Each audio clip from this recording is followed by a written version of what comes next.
used to give all I have. I'm used to give nothing back.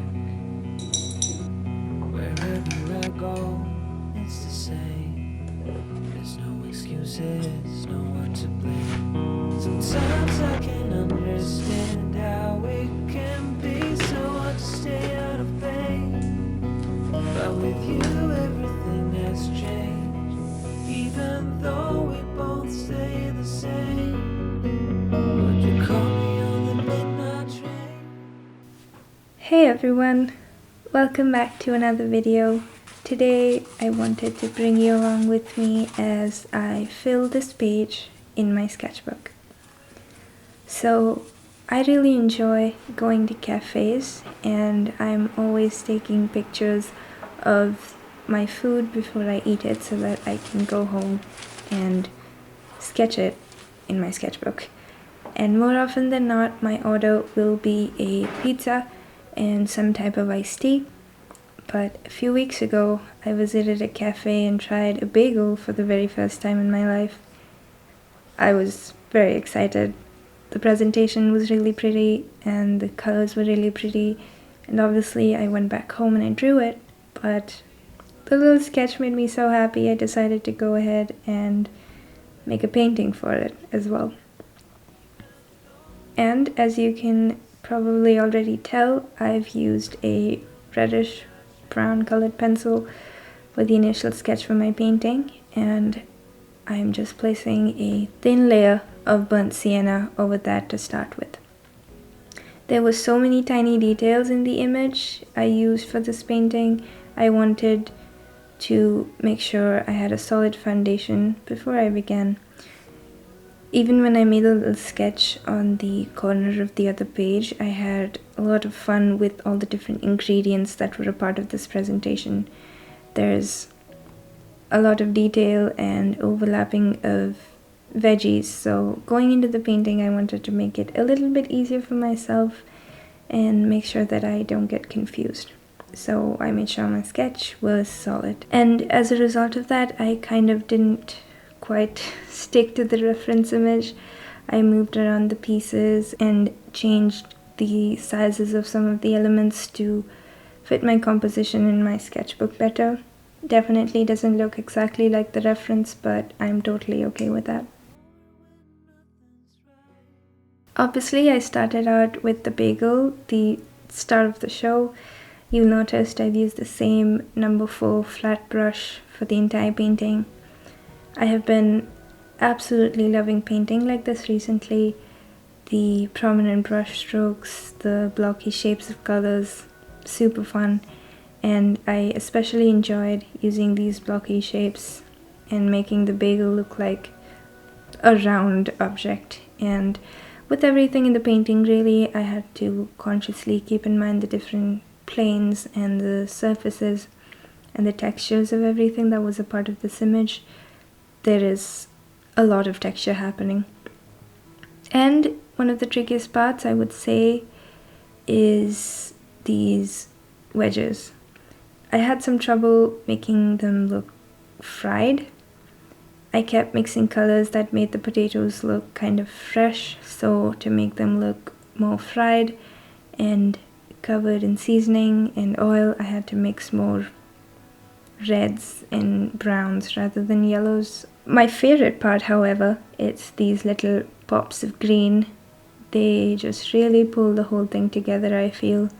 Something very exciting about bright green on top of all these browns and beiges and yellows, so that was fun.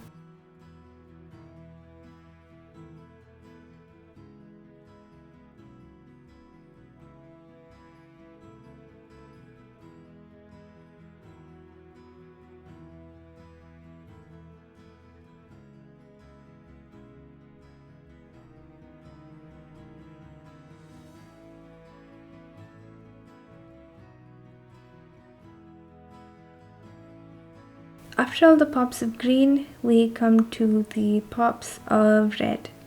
And I've actually used a dark orange paint instead of a proper red. The plain red was a little too cool of a hue to go in this painting. It was kind of looking pink really next to the other colors, so I just used the dark orange mixed with the browns for the red bits in the painting.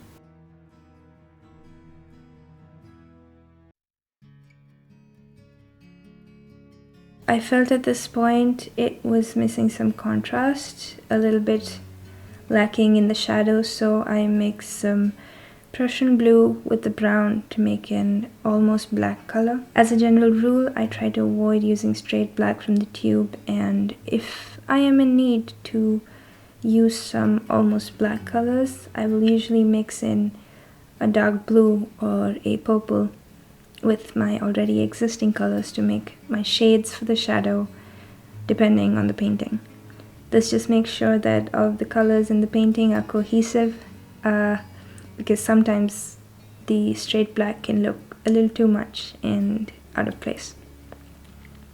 Here I am painting in the onions. I just could not understand how to make them look translucent, and I didn't want to paint in too many details either, so I just painted them as if they were not translucent. But that is a lesson for some other time. I'd definitely like to learn how to do that better.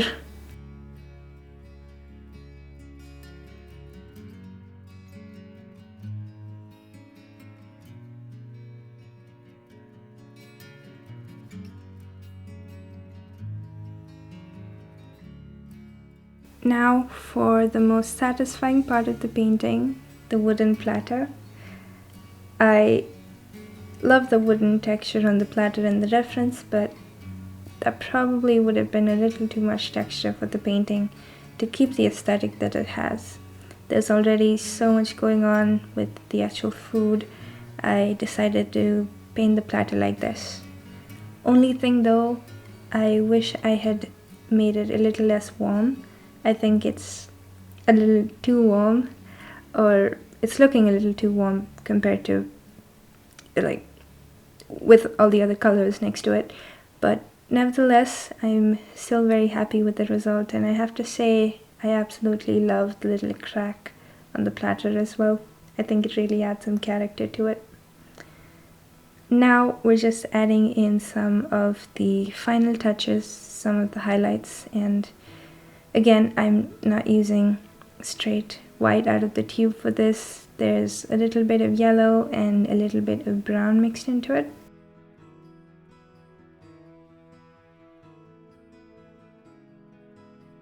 And I'm also adding a very messy background.